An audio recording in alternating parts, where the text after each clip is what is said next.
Isso é muito bom escutar, porque realmente hoje é usado basicamente na área A neuro, neurológica, né? né? Mas eu sempre falo, viu, Juliano? Assim, geralmente os meus públicos nos cursos, eles são muito mais da musculoesquelética e esporte, principalmente Uhum. que as pessoas me conhecem mais nesse ramo, né? Nessa especialidade. Mas eu sempre mostro para as pessoas, e hoje se fala muito de disfunção de movimento, de tentativas de correção de disfunções de movimento, e as faixas, elas são muito boas. Eu gosto muito de Uhum. utilizá-las durante a sessão.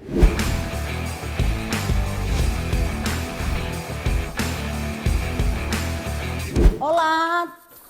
Hoje a gente vai estar voltando às nossas lives. Eu peço desculpa a todos por esses dias que eu tive ausente. Foram algumas situações difíceis que aconteceram na nossa vida. Eu tive que desmarcar as lives da semana passada. E hoje a gente vai falar com o Thiago Vilela, fisioterapeuta, mestre em fisioterapia, doutor, né? E vai ser um prazer recebê-lo aqui. E nós vamos falar sobre o que fazer para não ser apenas um pregador de bandagens.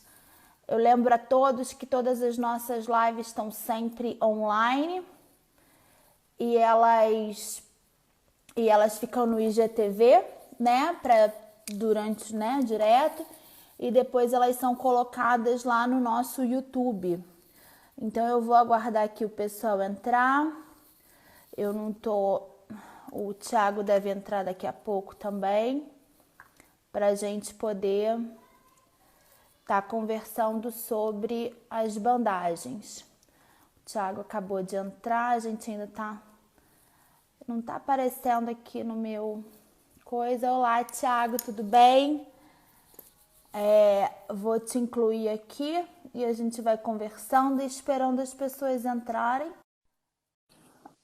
Olá, o pessoal da ISO Medical, tudo bem?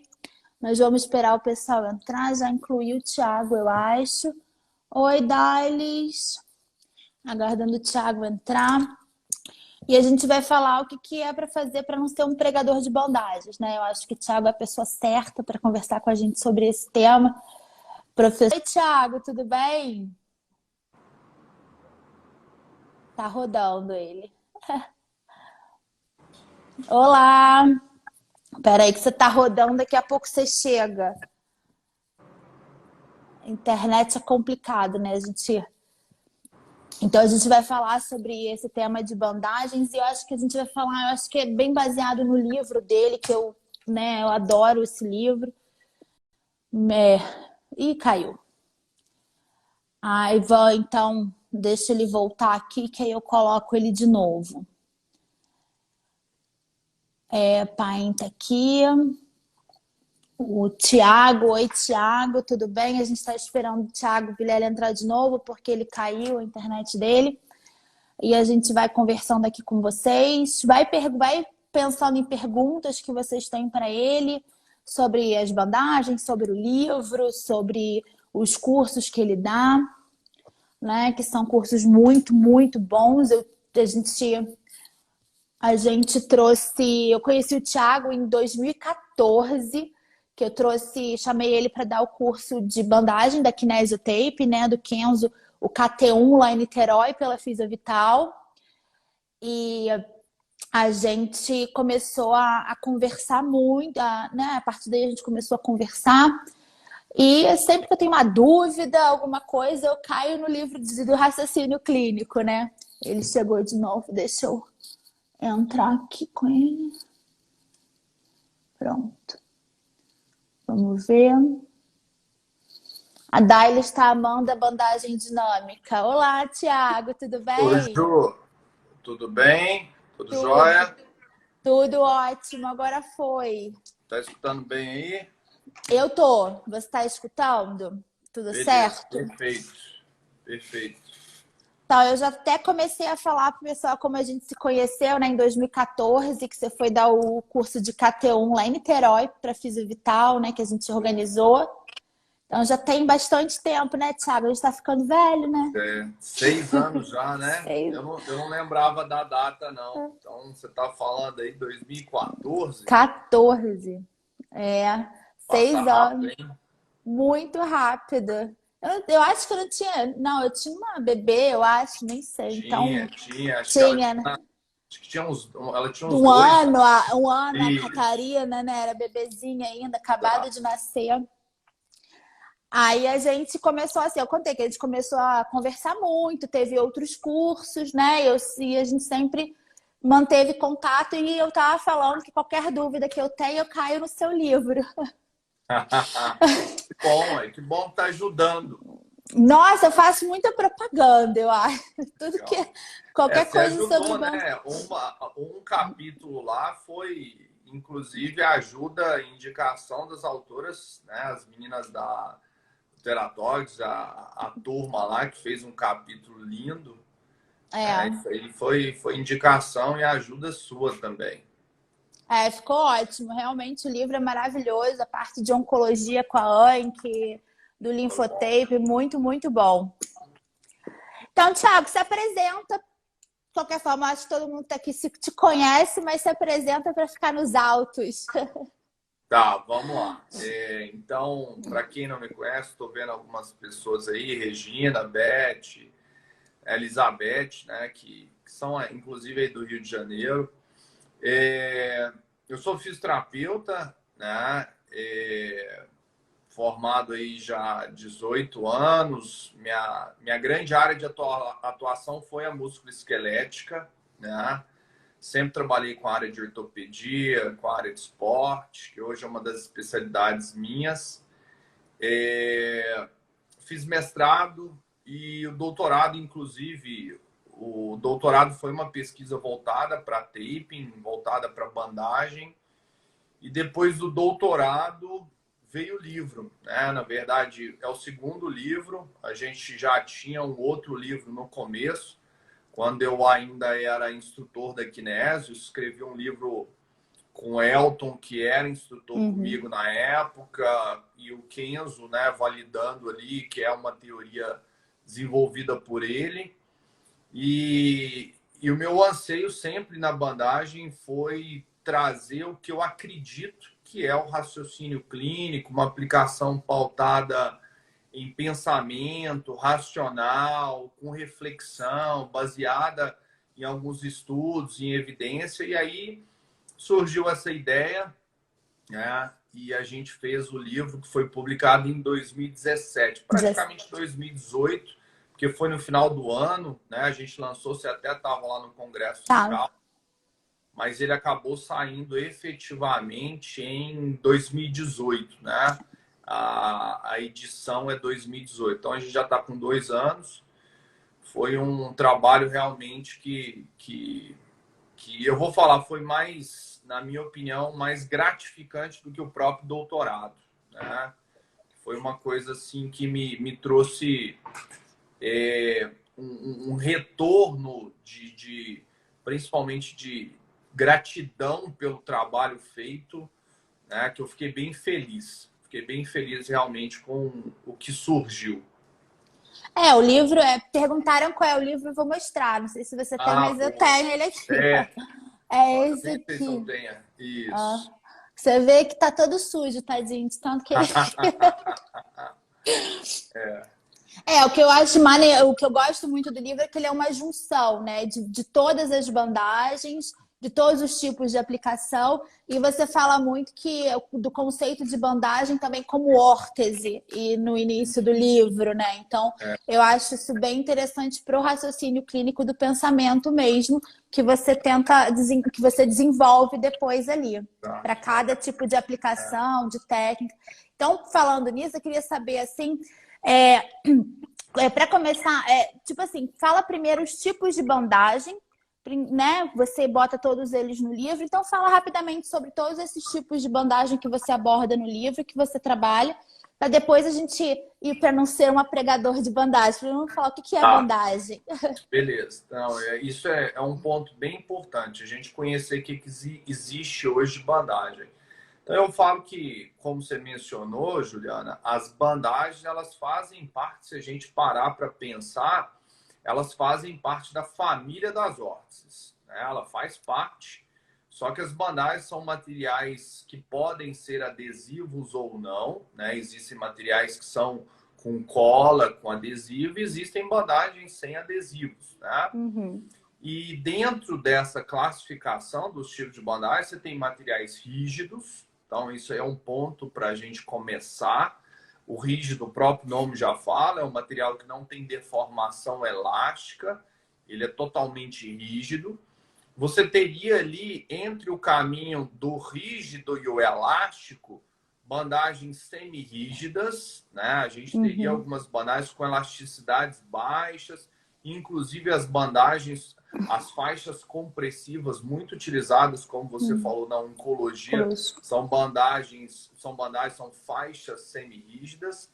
E a gente teria as bandagens elásticas, que eu acho que foi um tipo de bandagem que alavancou muito, né? E trouxe, retomou um pouco da utilização, né? Muitos profissionais não usavam, muitos profissionais não conheciam bandagens, e depois das bandagens elásticas, que vieram de forma muito forte com a kinesiotaping, as pessoas começaram a escutar mais, né? Bandagem, aí viram que além da elástica existia a rígida, que é muito mais antiga. Eu estou até falando num cronograma aí histórico, né? Depois vieram essas elásticas, e agora a gente está aí na onda de alguns materiais hiperelásticos, né? Tem muito material saindo, novas tecnologias. Eu falo que a tecnologia ela vai sendo desenvolvida a nível de materiais também. Então, hoje a gente tem essas famílias das bandagens adesivas hiperelásticas, das faixas hiperelásticas. Você, inclusive, trabalha com uma das principais hoje faixas que tem tanto tensões moderadas, elasticidades moderadas, que seriam materiais, por exemplo, elásticos não adesivos, né? Que é muito utilizado aí na neurologia. Eu tive o prazer de, inclusive, conhecer com você, né? Aquela vez que eu tive aí na sua empresa. Eu me recordo, e realmente é um material muito utilizado na neuro, que eu ainda falei. Eu falei assim, nossa, a ortopedia, o esporte precisa de conhecer, porque é um material que também a gente pode utilizar, e eu utilizo muito. Eu utilizo muito as FOANs, utilizo muito a Teratogs, né? Tem algumas condições até ortopédicas na clínica que eu acabo utilizando. Eu tenho elas aqui com a gente.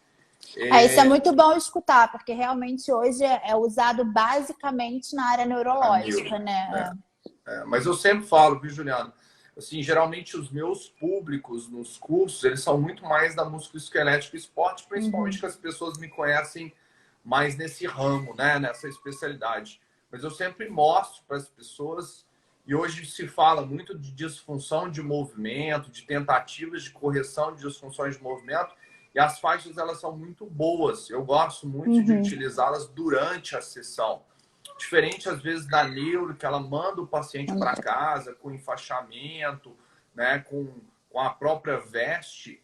Mas eu gosto de trazer muito a aplicabilidade dentro da minha sessão, né? Dentro do exercício. Quero corrigir um padrão de movimento, coloco ali. E, na verdade, nesse meio termo aí, nesses últimos 6 anos, vários autores desenvolveram faixas de neoprene. Não sei se você já ouviu falar, mas o famoso Powers lá da síndrome patelofemoral tem uma faixa que ele utiliza para correção do valgo dinâmico da rotação medial do quadril, né? Que nada mais, nada menos é algo que a neurologia já usava com essas faixas que já existiam há muito mais tempo, né? Há décadas. Então, eu falo que as outras especialidades precisam de conhecer, né? Porque às vezes a gente está buscando esse material, não sabe que esse material existe, e é uma possibilidade muito interessante de uso também nos nossos pacientes. Você falou do Power, que faz as pesquisas de McConnell também? Não, o Powers é um americano, né? Você conhece, já deve ter ouvido falar do Thiago Fukuda, meu xará. Já. O xará fez o pós-doc com o Powers lá nos Estados Unidos. Powers e o xará foi quem... Os dois fizeram aquela pesquisa, fez parte do pós-doutorado do xará, da questão do quadril, da região posterolateral. E uma das coisas que o Powers desenvolveu no segundo momento lá nos Estados Unidos foi uma faixa que você nada mais... a gente chama faixa de derrotação de quadril. É uma faixa elástica, porém lá eles utilizam um material de neoprene elástico para fazer o controle que a neurologia, a própria Beverly, usa largamente ali para fazer controle de válvula e rotação medial em pacientes neurológicos. Só que ele fez isso pensando no controle da melhora da condição patelofemoral na dor anterior de joelho. Ótimo. Eu vou até pesquisar depois para ver, porque é interessante eu estar conhecendo, até para passar essa informação também. Vou procurar, depois você me dá o nome direitinho para eu poder anotar. Christopher Powers, que ele chama. Universidade de San Diego, USC. Então vamos começar. O que é para fazer para você não ser um pregador de bandagens? Qual é a sua primeira dica que você daria? Beleza. Primeira coisa é conhecer o porquê de cada bandagem. Eu falo que esse é o primeiro ponto. Por que lá atrás, né, Hipócrates usava faixas rígidas nos seus pacientes? Por que lá atrás, nos Estados Unidos, né, na França também, mais ou menos na mesma época, eles desenvolveram as bandagens rígidas com o objetivo de limitar a mobilidade. Aí veio a ideia de se fazer um material rígido, colante, adesivo, ali em torno de 1970, 1960. Né? A literatura fala mais ou menos dessa época. Por quê que esses caras tiveram essas ideias? Por que aquele japonês lá, o Dr. Kenzo, teve a ideia de desenvolver essa faixa elástica, pregar na pele? Então, o primeiro ponto é saber dentro da cabeça de cada um desses criadores, desenvolvedores desses materiais, o que eles tinham em mente, né? E aí a gente tentar entender o seguinte, será que existe fundamento na ideia desse cara? Porque muitas ideias têm fundamentos muito lógicos, né? Tem teorias assim realmente muito interessantes. Só que na hora que você... E aí é uma coisa muito importante, que quando você tem uma teoria, você cria uma teoria pautada em alguma plausibilidade biológica ou biomecânica. Né? É importante a gente saber que existe uma diferença entre teoria e se realmente essa minha teoria ela funciona. Aí o segundo ponto, né? Então eu falei do primeiro ponto, saber o que aconteceu, o que veio na cabeça, né? Na hiperelástica e o que o australiano lá, o Ryan, né, pensou ao desenvolver a bandagem hiperelástica, né? Esse é o primeiro ponto. Aí, entre criar e desenvolver e para o que a gente tem hoje, né, de ciência e evidência, o que realmente se consolidou como funcional? O que eu digo com isso? O que realmente nas teorias desses caras realmente se mostrou eficaz e eficiente cientificamente. Por que eu estou falando isso? Nós estamos vivendo uma crise aí da questão do corona e tanto se fala aí, eu nunca vi, eu acho muito legal porque as pessoas leigas estão começando a escutar sobre ciência. Sobre evidência. Eu tomo a cloroquina, não tomo a cloroquina. Tem pesquisa que fala isso. Por quê? Porque existe uma ideia, às vezes estudos lá dentro com célula que deram certo. Mas existe uma grande diferença entre o estudo celular, a ideia fisiológica, e na hora que você joga isso numa grande população, faz um ensaio clínico, né, que são as pesquisas clínicas, às vezes aquela minha ideia que era formidável, ela não se torna verdade científica na pesquisa científica. Então existe um gap muito grande que ele precisa de fazer parte. E, na verdade, isso se consolidou na minha cabeça durante, principalmente, a minha formação no doutorado, né? Que acompanhou esse time aí, que eu era um instrutor da kinesiotaping. Por que eu estou falando isso? Porque eu acreditava, Juliana, e eu ensinava, inclusive ensinei, né, diversas pessoas no Brasil, teorias que depois eu mesmo pesquisei e eu percebi que aquelas teorias que eu acreditava, que eu aprendi, elas não se correspondiam cientificamente. Então, primeiro ponto, saber a teoria de fundamentação do desenvolvimento daquela técnica e depois, nas pesquisas que saíram, nas boas pesquisas, porque existem pesquisas boas e pesquisas ruins, né? Sim, Nós sim. acabamos de ver aí uma pesquisa com própria cloroquina sendo divulgada lá na maior revista, né, científica do mundo, que foi até retirada. Então, isso acontece também com bandagem. Tem muita pesquisa que às vezes eu pego, pô, legal essa conclusão aqui. Mas na hora que você vai ler o estudo, você vai ver a parte metodológica. Não, isso aqui não tem fundamento. Às vezes a forma que o cara pensou em aplicar, a forma que ele aplicou, né, é o que eu sempre digo. Fazer uma pesquisa já é extremamente complexo. Mas para você fazer uma pesquisa, você tem que entender muito do fundamento do material e da técnica que você vai fazer.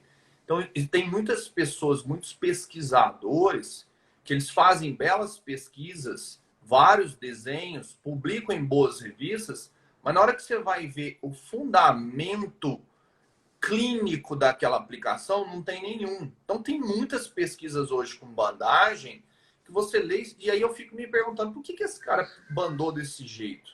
Não tem fundamento ele ter feito isso. Por que ele criou um grupo de uma aplicação para uma determinada condição e ele fez desse jeito?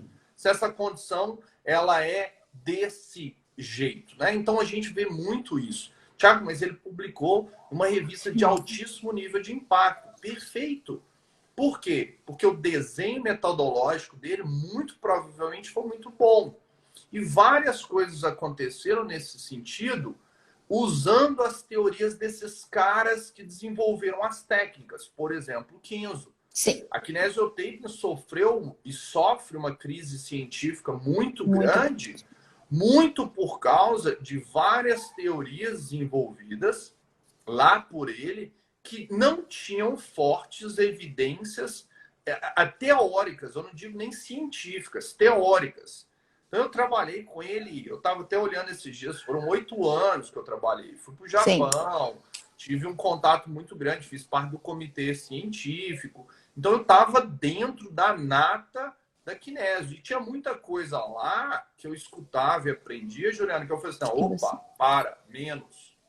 Vamos assim, ó, vamos viajar em teorias que são plausíveis. Não vamos viajar em teorias não plausíveis. E aí eu comecei a perceber, isso foi depois de um tempo, né? E depois desse tempo eu ainda acreditava muito no método. Eu comecei a ver algumas coisas que não estavam tão plausíveis, né? Biologicamente, né? Biomecanicamente falando. Eu acho que eu tenho que perguntar, Thiago, me dá um exemplo. A gente precisa de um exemplo. Ah, não. Seja exemplo. Eu estava uma vez na Itália, tá? Numa recertificação. Você vai me complicar, Juliana. Eu estava numa recertificação e eu sempre fui muito estudioso, né? Eu sou de sentar na primeira carteira quando eu vou em congresso, eu vou em evento. E eu estava sentado, lembro direitinho, foi um momento épico. Eu estava sentado, estava com 2 grandes amigos espanhóis do meu lado, e aí a gente assistindo uma aula dele, né? E aí ele falou o seguinte, que a evolução da bandagem, da kinésio, ela estava chegando no nível que ele já estava estudando, que ia poder, inclusive, fazer alterações a nível do DNA celular. Aí na hora que eu escutei isso, você me conhece, né? Eu sou o cara que eu falo na cara. Eu não dei conta, eu comecei a rir. Só que eu botei a mão assim, comecei a rir. Né? Isso foi um momento assim, e eu vi que ele percebeu, que ele deu até uma desconcentrada na palestra dele, ele estava falando de epiderme, que realmente na epiderme você tem ali algumas células que têm relações diretas com DNA celular, mas entre você descobrir isso e falar que a aplicação da bandagem na pele vai fazer modificações a nível de DNA celular, nós não estamos com uma distância pequena, nós estamos uma distância assim, quilométrica.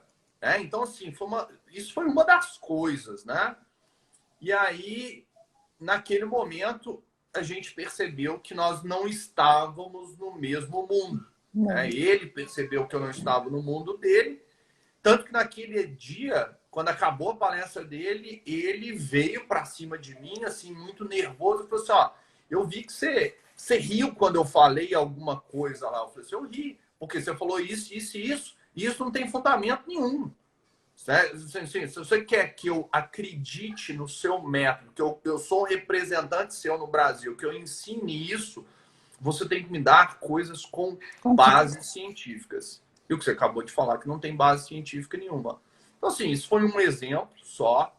Sim. E ali naquele momento, foi até os meus últimos 3 anos como instrutor. Aqui, naquele momento, eu fiz até uma promessa pessoal, né? Eu estava ainda, se eu não me engano, no doutorado, estava começando a minha pesquisa.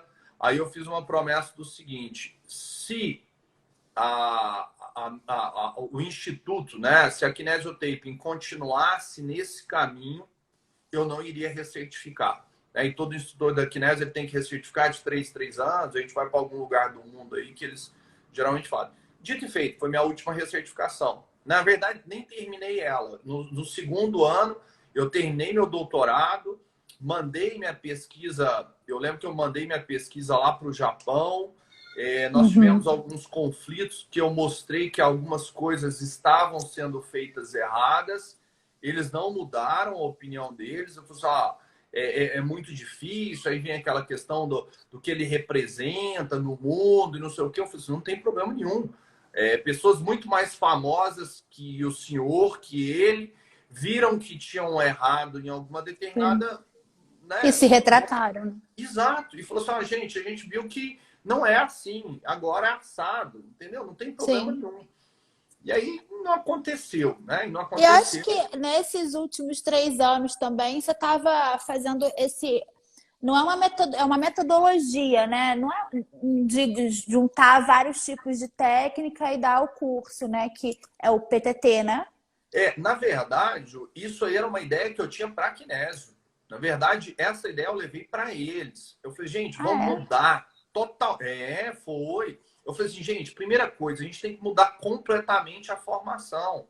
O curso da Kinésio é um curso que ensina a pregar bandagem. A gente não ensina as pessoas a pensarem. Na verdade, eu, Thiago, tentava plantar fora do material, né, outline ali mesmo, essa ideia. Não é só pregar, gente. Vocês têm que pensar, por que fazer isso? Por que fazer assado? Né? Você já teve comigo em algumas aulas, você sabe que eu sempre jogo essas pitadas, né? Mas por que você fez isso? Mas não tem um outro caminho, às vezes melhor. Então eu sempre instiguei, mas isso não fazia parte da educação. Eu fiz minha formação toda, 1, 2 e 3 na época, nos Estados Unidos. Então eu vi a metodologia de ensino deles, né? Eu fui treinado dessa forma para ensinar, mas eu sempre dizia aqui no Brasil para os representantes, né, para a empresa que representa eles, eu falei assim, eu não posso ensinar do jeito que eles ensinam lá fora aqui no Brasil. Mas por que você não pode? Eu falei que o fisioterapeuta brasileiro ele é muito crítico. O fisioterapeuta brasileiro ele precisa de um pitaco a mais. E esse pitaco a mais eu tinha colocado. Né? Eu tô vendo uma pessoa até falar da Trish. A Trish compartilha muito a minha forma de pensar. Tanto que, assim, quando eu estava saindo do instituto, a Trish ainda, não, Thiago, espera, vamos tentar mudar, você é muito importante. Eu falei assim, não, eu já vi, eu já percebi. E antes de mim, os maiores instrutores, eles já tinham abandonado. E eu ficava olhando aquilo, eu falei, mas por que esse povo está saindo? Não, Thiago, estou cansado, estou desiludido, não vai mudar. O negócio é diferente. E aí, Ju, eu tinha levado essa ideia do PTT que você falou, do processo de raciocínio, de fazer uma coisa mais lógica, pautada em raciocínio clínico, estimular as pessoas a pensarem para fazer uma bandagem, não simplesmente sair pregando, colocando a fita, o músculo está assim, o músculo está assado, coloca assim, coloca... Não existe regra, para resumir, não existe receita de bolo. Não. As pessoas têm que entender isso. Não existe. E não existe em bandagem, não existe em nada. Em saúde não existe receita de bolo. Cada corpo é um, né? Exatamente. Nós somos o sistema mais complexo do mundo. É o corpo humano. Então, assim, a gente fala muito, a gente está na era aí de inteligência artificial que está já na saúde, Sim. que o computador está tentando entender como o corpo humano funciona, prescrevendo melhores tratamentos, perfeito. Mas nunca nós vamos chegar próximo da perfeição, porque o corpo ele é altamente complexo e ele reage em mesmas situações de formas diferentes. Aí tá um outro ponto, né, do que não fazer para ser um pregador de bandagens, né? Você Exato. vê o seu paciente, né? Exatamente, de forma individual. Logicamente, Juliana, o corpo ele tem padrões. Nós temos padrões, né? Tem uma citação de Epictetus, depois eu posso até citar ela, que ele classifica. Epictetus é um deus grego, né, que era muito voltado com a parte da medicina, e ele falava que você tem 4 tipos de pacientes. 2 pacientes simples. O que ele queria referenciar isso? São os padrões comuns. Então, você tem uma dor no ombro, que parece ser uma síndrome do impacto. Eles se parecem ser muito iguais. Esses são os pacientes mais simples. E você tem outros 2 tipos, que são os pacientes mais complexos, que são aqueles que fogem da regra, que ele parece ser e ele te leva a acreditar que a condição dele é uma, mas ela não é. Ou ele te leva a acreditar que a condição dele não é aquela e é. E aí são os pacientes complexos, que são os pacientes, às vezes, que só vão ser resolvidos na mão de bons profissionais. Exatamente. Porque os 2 mais simples, Ju, às vezes esses casos estão nos livros, estão nas capas dos livros, estão nas receitas de bolo, estão nos YouTube, né? Estão nos milagrosos aí que pregam as soluções simples, né? Agora, esses 2 casos complexos, eles vão demandar da gente parar, refletir, analisar, testar, retestar. Então, esses são os casos que eu falo o seguinte, que são os casos, os melhores casos, ou os que são os casos que a gente precisa de fazer um pouco diferente. E o que seria um pouco diferente em bandagem? É você pensar antes de aplicar. É de você pensar mesmo. É de você observar ali aquele paciente e até começar a fazer algumas perguntas. Será que esse meu paciente é para bandagem? Será que esse meu paciente vai reagir melhor com uma rígida, com uma elástica, com uma hiperelástica, uma faixa ou nada? Né? Ou nenhuma? Por quê? Porque a bandagem ela pode até ser prejudicial. Sim. Isso é uma coisa importante que as pessoas têm que entender. Ela pode gerar, por exemplo, uma situação de conforto ou uma situação de estabilidade que eu não precisava dar para aquele determinado paciente. Eu posso gerar uma dependência em um recurso que esse paciente, na verdade, não podia entrar em nenhuma dependência. Eu já precisava de colocar esse paciente, por exemplo, em desafios, em situações de enfrentamento. A gente chama isso de situações de enfrentamento. Eu tenho que enfrentar coisas que ele acha que ele não consegue. Tá? Então, é muito importante a gente mostrar isso. Que nada é simples, nada é fácil e nada se resolve, às vezes, com uma simples aplicação ou uma colocação de uma bandagem. Né? No livro você fala o tempo inteiro, né? De conhecimento da biomecânica do corpo humano, né? Não adianta você botar se você não conhece como é que aquele corpo funciona, né? A biomecânica é um ponto, Ju. A biomecânica é um ponto. Mas a bandagem, por exemplo, ela funciona muito em um outro aspecto, que é o aspecto neurológico. Mais especificamente no aspecto sensorial. Principalmente a bandagem elástica, que é a kinésio, né? Então, hoje, eu falo que você tem 2 linhas de efeitos da bandagem. Isso é bem interessante a gente entender. Tá. Você tem a linha biomecânica, que é essa que você acabou de falar, de pensar em mecânica, de pensar em tirar a carga de um tecido, né? A gente chama isso de unload, né? Eu quero fazer um unload do tecido, não é uma tradução muito legal, descarga, né? Mas é como se eu quisesse tirar o estresse do tecido, isso dá para fazer com bandagem, hiperelástica, com faixa, com rígida. A própria Uhum. elástica dá para fazer se você aplica ela, por exemplo, com alta tensão. Mas existe uma outra linha do efeito do taping, que é, às vezes o simples fato dele estar presente na pele. Então, por exemplo, muitos estudos hoje comparam uma aplicação com uma aplicação placebo. O que seria essa aplicação placebo? A simples colocação da fita.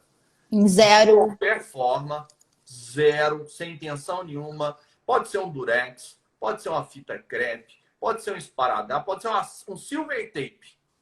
O fato dela estar ali, ela está gerando um estímulo sensorial. Então, hoje, o simples fato dela estar presente numa região, ela está estimulando essa região. E o estímulo sensorial local, isso já é algo, por exemplo, extremamente abordado, estudado e evidenciado na neurologia. Na neurologia chamamos de taping, né? Do toque, do estímulo manual. Né? Você gera um reflexo de contração, de melhora de atividade neuromuscular local. Isso independe, Juliana, do tipo de fita, isso independe da forma de colocação, isso independe da quantidade de tensão colocada. Então, o simples fato, e aí eu digo que é simples colocar a bandagem para esse determinado efeito. Por quê? Porque a gente vem observando que não faz diferença o jeito que você faz e, inclusive, o material que você usa. Agora, para pensar. Eu vou bandar o seu ombro, que é uma articulação extremamente móvel, com esse objetivo sensorial, com uma bandagem rígida. Ou eu vou colocar, Thiago, então é mais fácil eu comprar uma fita crepe, um durex. Coloca. Vê se essa fita crepe, esse durex, vai aguentar 1 hora. Vê se essa fita, esse taping rígido, vai permitir mobilidade desse paciente durante o dia, nessa articulação altamente móvel. Não vai. Então, para isso, existe um material específico. E as pessoas não entendem que a tal da elasticidade da bandagem elástica, ela não faz diferença no efeito. Ela só foi feita para permitir o quê? Mobilidade. Para ela não limitar movimento. Né? Então, assim, aí as pessoas se apegam... Pode falar. Agora eu fiquei em dúvida numa coisa, uma pergunta minha. Porque a elasticidade, por exemplo, dentro da oncologia, de repente eu estou misturando alhos com bugalhos, mas dentro da oncologia, a elasticidade é muito bem-vinda justamente, não é? Para poder ter esse espaço maior e a gente conseguir uma drenagem linfática.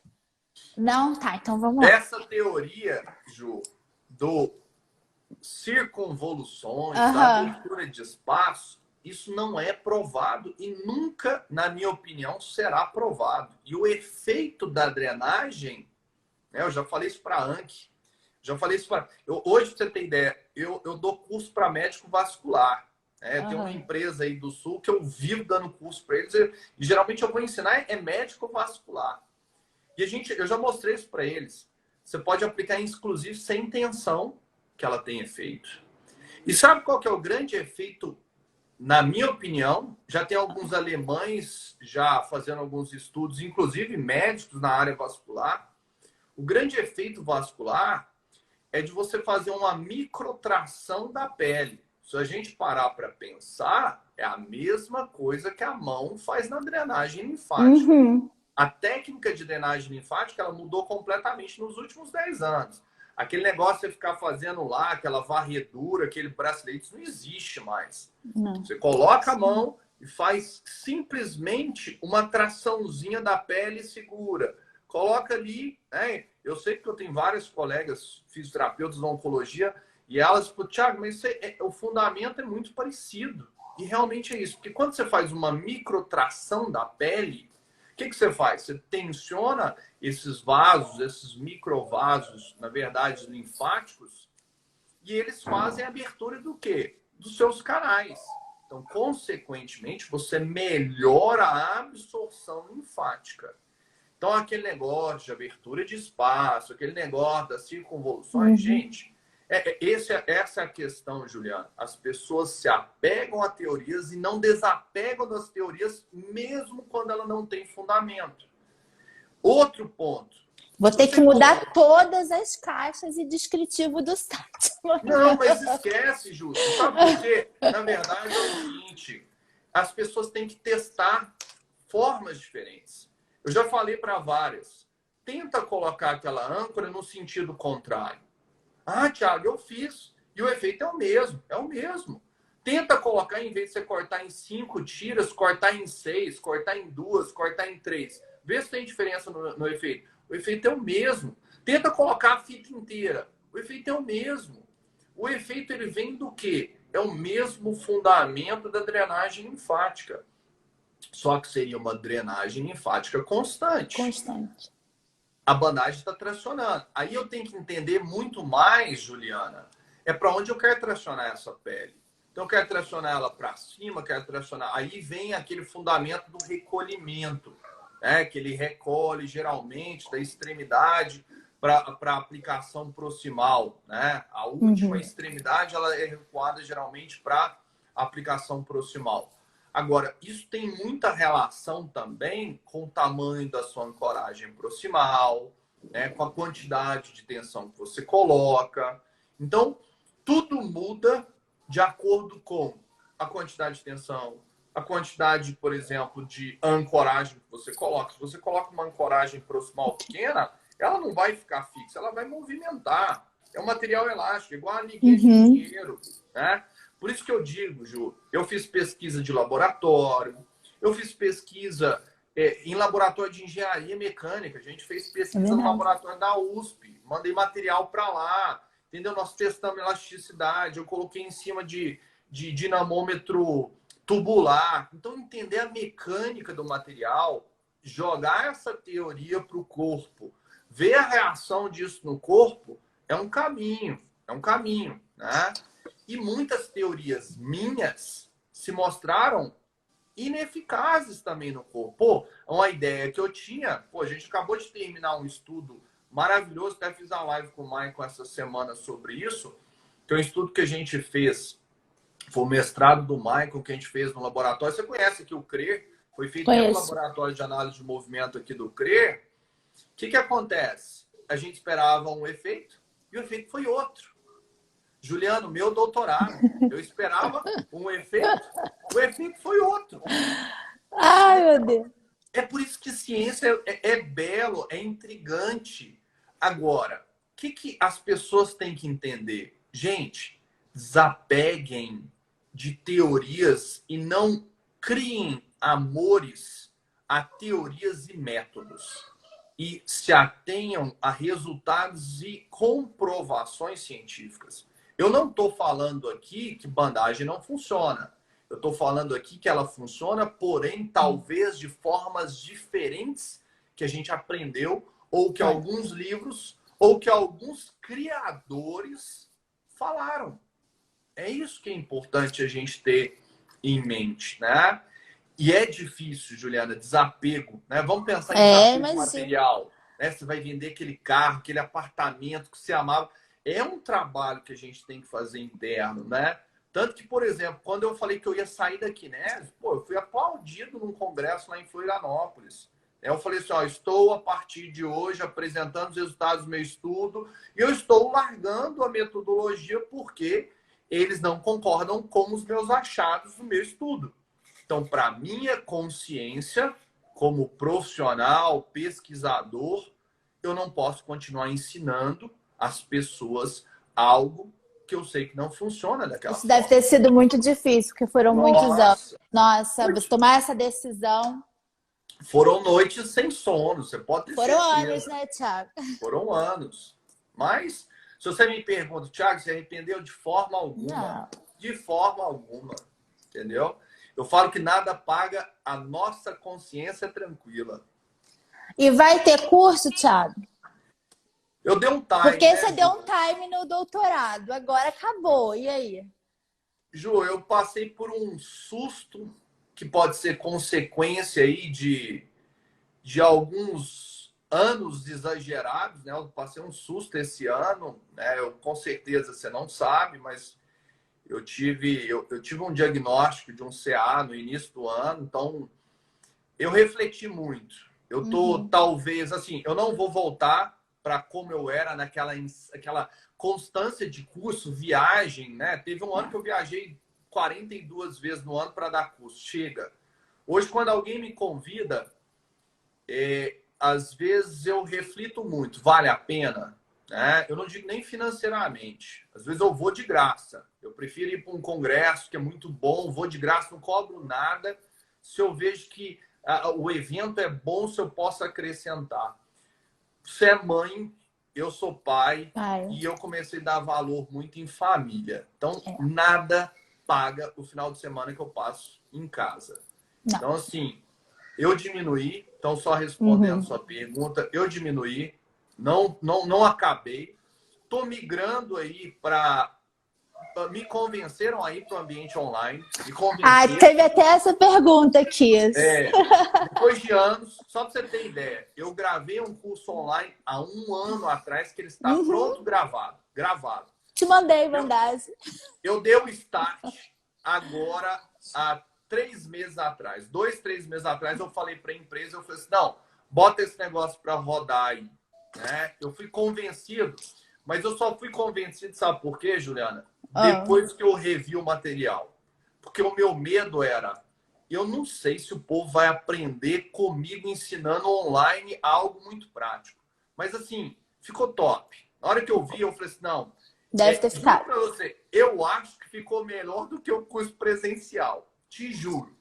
É porque eu acho que você foca ali no curso online. Você sabe o que falar, tem toda a parte teórica fica muito mais objetiva, bem interessante também. Então, assim, quebra de paradigma. Fui convencido, fiz. Né? Eles devem estar lançando aí em breve. Mas eu ainda vou continuar com algumas coisas presenciais. Devo fazer, depois da pandemia. Tô ainda em alguns congressos, né? Vou até gravar uma aula hoje para o evento do Fukuda, do próprio Thiago, que é o CINE, que é um evento internacional de esporte, de bandagem. Vou falar de bandagem para ele. Então, assim, ainda estou nas pistas, tá? Não abandonei as pistas, mas eu dei uma freada. O Igor tá aí, um puta de um profissional que você conheceu também, conheço ajudando. Né? Então, o Igor incorporou a ideia. E a gente tem muita gente boa, né? Mas o que eu falo que eu quero deixar um legado. Quero deixar um legado. As pessoas entenderem que para você colocar uma bandagem, uma fita, tem um caminho para trás. Tem um caminho para trás. Um bom fundamento educacional, uma boa formação, um bom raciocínio biomecânico, né? Não se apegar a coisas que serão assim, revolucionárias. Bandagem é algo que vai fazer muita diferença, mas não faz tanta diferença em relação a outros recursos. É um recurso adicional para te auxiliar ali no seu dia a dia, no arroz com feijão, no beabá, né? E assim, ajuda muito os pacientes quando está na mão de bons profissionais. Sim. Né? Eu acho isso essencial. Eu tenho uma pergunta que até da última vez que a gente se viu foi no congresso na Sonaf, né? Do ano passado teve Sonaf? Foi, 2017. Né? Não, teve ano passado. 2019. Não, aí deve ter... sim, Fortaleza. Sim, Fortaleza. Aí eu fiquei muito intrigada que você falou até que me ia mandar depois que você fez uma... Não sei se foi uma pesquisa, mas você estava com uma foto de uma panturrilha com hiperelástica e uma com kinésio. E para aquilo... Isso eu estudo agora do Maicon. Eu estudo do Maicon. Ele já foi aprovado em uma revista, a gente está esperando a aprovação da outra. Na verdade, é esse estudo que eu te falei no CRE, que a gente comparou a hiperelástica com elástica. E elas deram respostas biomecânicas bem diferentes, né? Então, foi um estudo para controle da hiperpronação. Né? Até depois eu posso te mandar o link, porque eu fiz uma live com ele, se eu não me engano, foi agora, segunda, terça-feira. Eu estava esperando, porque a gente precisa de estar com o estudo já pré-aprovado para eu poder falar dos resultados. Né? A gente não pode ter problemas legais por causa disso depois. E como ele já foi aprovado em uma revista, a gente já pôde aí meio que evidenciar algumas coisas. Mas é o primeiro estudo hoje comparando as duas em uma determinada condição, que foi a hiperpronação. Uhum. Né? Então, deu para entender algo que a gente já imaginava, que é um controle mais forte no final do movimento pela elástica, porque a elástica ela tem uma parada dura na sua tensão máxima, que é aquela parada rígida, isso é importante a gente entender, e a hiperelástica não tem. Então, a hiperelástica ainda permitia, no final do movimento, uma deformação, enquanto a elástica não permitia essa deformação, ou ela controlava o final do movimento muito mais eficiente do que a hiperelástica. Porém, na fase do balanço, que é aquele momento que sua perna está no ar, a hiperelástica ela ressupinava mais rápido, ressupinava em maior grau, e ela acabava fazendo um aumento da supinação do antepé de forma muito exacerbada. E isso não é uma coisa boa. Então, a gente até percebeu o seguinte, a gente tem que dosar a quantidade de tensão que a gente coloca, inclusive com a hiperelástica. Ela não é uma bandagem para você colocar muita tensão, ela é uma bandagem para você acompanhar a aplicação, às vezes, com uma tensão mínima ou uma pré-tensão do seu material. Por quê? Resumindo de forma mais simples, ela gerou uma hipercorreção. Ela corrigiu demais. Eu queria fazer uma correção e ela corrigiu demais. Então, o cara, por isso que é importante, o cara tem que dominar a mão, senão ele pode fazer uma correção exacerbada com a bandagem. E no caso do pé, ela aumentou uma coisa que a gente chama de varo de antepé. Se você aumenta o varo de antepé, você aumenta a velocidade do momento pronador do antepé, que é altamente lesivo, por exemplo, em condições de corredores e pessoas que têm lesões no pé. Né? Muito interessante. Então, no caso que a gente acharia que a hiperelástica, que era o que você acha que vocês foram então com essa premissa, seria melhor, realmente a kinésio foi melhor do que a hiperelástica nesse momento.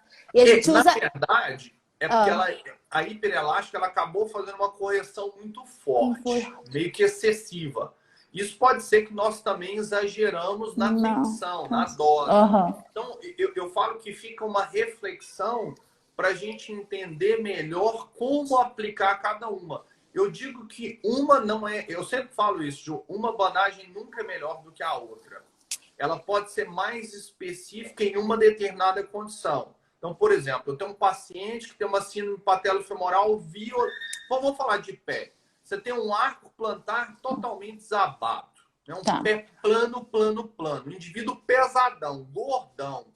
E o pé extremamente rígido. De cara, qual é o material ideal? A rígida. A rígida.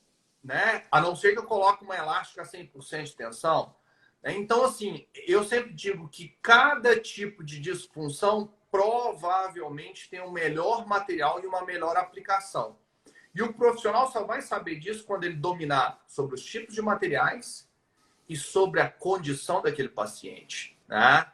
Então, a gente tem um estudo com pé plano, até inclusive foi o TCC desse mesmo, do físio, que é o Maicon, foi meu aluno na graduação e na pós também, que nós simplesmente colocamos a kinésio, 0% de tensão na sola do pé, no arco plantar, e a gente botou na baro antes e depois. E alguns pés, eles começaram a reformar o arco, só com a bandagem, sem nenhuma tensão. Só a propressão.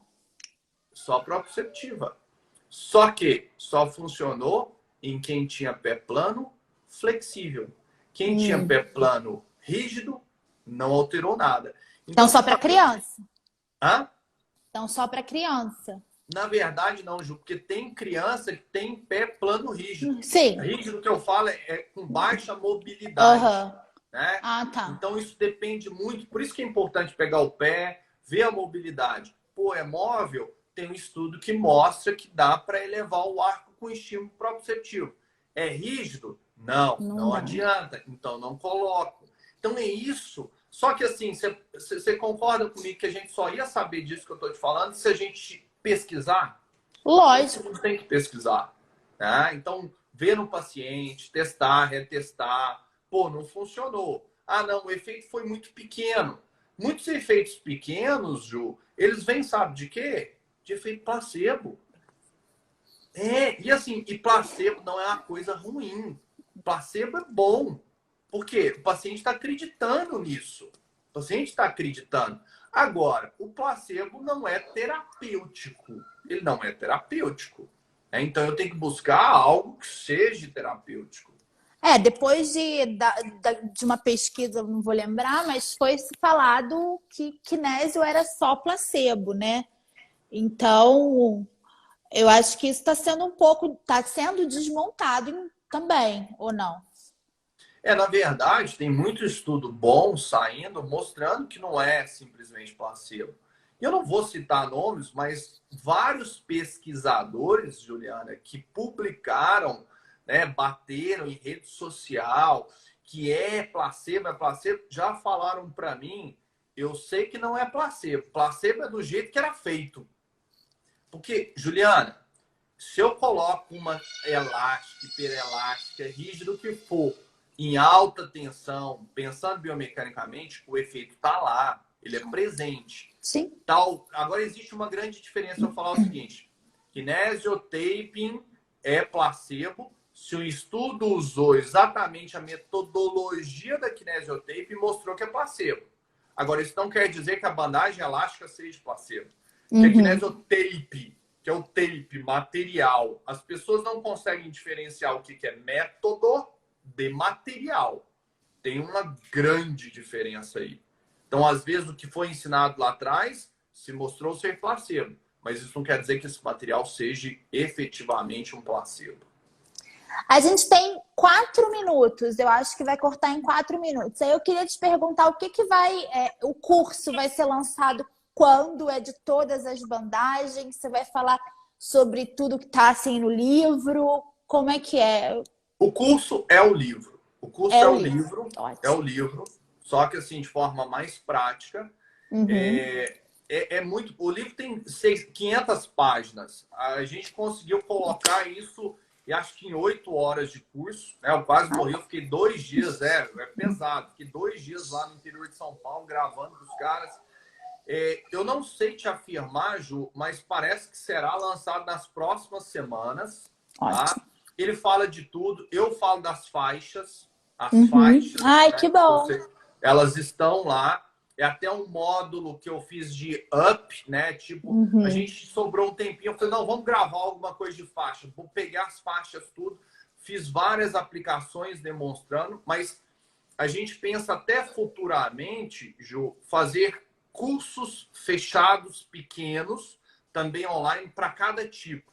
Por quê? Legal. Porque esse primeiro curso foi um curso pensando em quê? Ajudar o profissional a pensar, desenvolver o raciocínio clínico, desenvolver o raciocínio lógico, que é o livro. Só que você ler é uma coisa, você assistir, você escutar é outra, né? É o curso também presencial. Então deve estar saindo aí nas próximas semanas. A gente está até vendo se insere ou não o livro aí como material, né, apostilado, alguma coisa do tipo, mas acredito que não vai dar certo. Mas a gente deve ter algumas coisas aí. Eu estou desenhando algumas coisas com o Igor junto para ter algumas coisas só de rígida, né? Só de rígido, mostrando diversas técnicas. Mas a gente vai começar devagar. Eu acho que tudo E depois até trazer alguma coisa para o prático presencial mesmo, que as pessoas sentem falta, né? Tipo, módulo 2 presencial, que eu acho que as pessoas também sentem falta desse contato direto. Isso que você falou é uma coisa que eu sempre defendi. Talvez assim, temos 1 ano de curso já oferecido online. Depois desse 1 ano, todo mundo inscrito, não precisa de pagar nada. Eles vêm aqui para Goiânia. Eu vou dar um curso prático só para essas pessoas, sem custo nenhum. Isso é uma coisa que eu tenho vontade de fazer.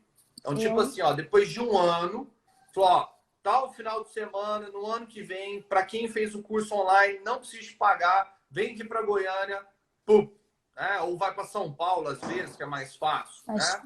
Então, assim, isso eu tenho vontade, porque eu vejo que existe um gap, uma distância muito grande entre você assistir e você tá ali do lado, eu te vendo colocar, eu te corrigindo. Não, estica assim, posiciona o pé assado.